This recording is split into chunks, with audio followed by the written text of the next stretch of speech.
Okay, so boom, my condolences. This is a very sad and touchy subject. I don't want to come off insensitive, but I don't want to speak on nothing that's already being spoken on. I got a question for the black community. Because we are in an uproar for two different reasons. This woman lost her life and we saw how it happened. This my question, because on a serious note, how many times you done seen a black on black altercation and the first thing you did was turn on your phone? How many times you done gassed your homeboy up knowing what was finna go down? How many times you done gassed your homegirl up knowing what was finna pop off? How many times during the fight you turned on your camera, you laughed and hee-heed and ha-ha, and then after the fight, y'all talked about how he drugged him or how she drugged her?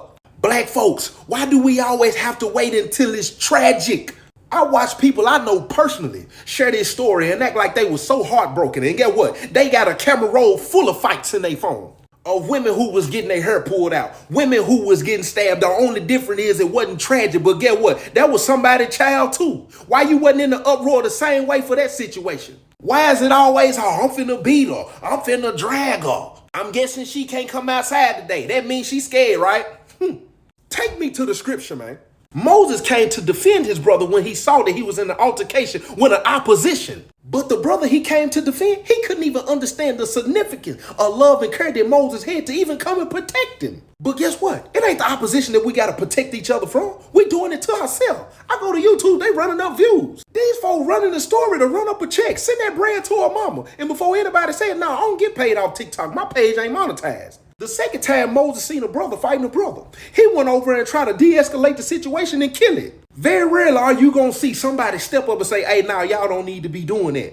Guess what they going to do? They going to turn their phone on and record you. We see how people get shot. I will turn that camera on before we call the ambulance. We see our people fighting. Oh, it's ooh, before we try to stop it. Or even call the police. Because they ready to post it for likes and views. I watched my daughter fight on the recording one time. Guess who was with her? Her friends, her cousins. You know how bad it hurt my heart to see my daughter in a physical altercation? And like I said, I don't want to come off insensitive, and I believe this woman's spirit is in a better place. But what we just witnessed, a large portion of the black community, we do this to each other every day. And we watch it over and over. It's like it's on replay. And guess what? We turn around and still eat our own vomit every time.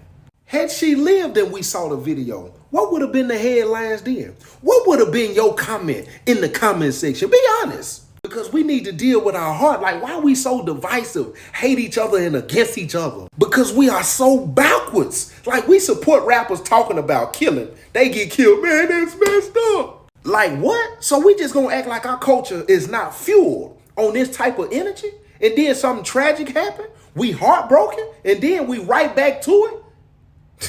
Like I said, there's a lot of people with fight videos on their phone and you can hear them say, yeah, get her.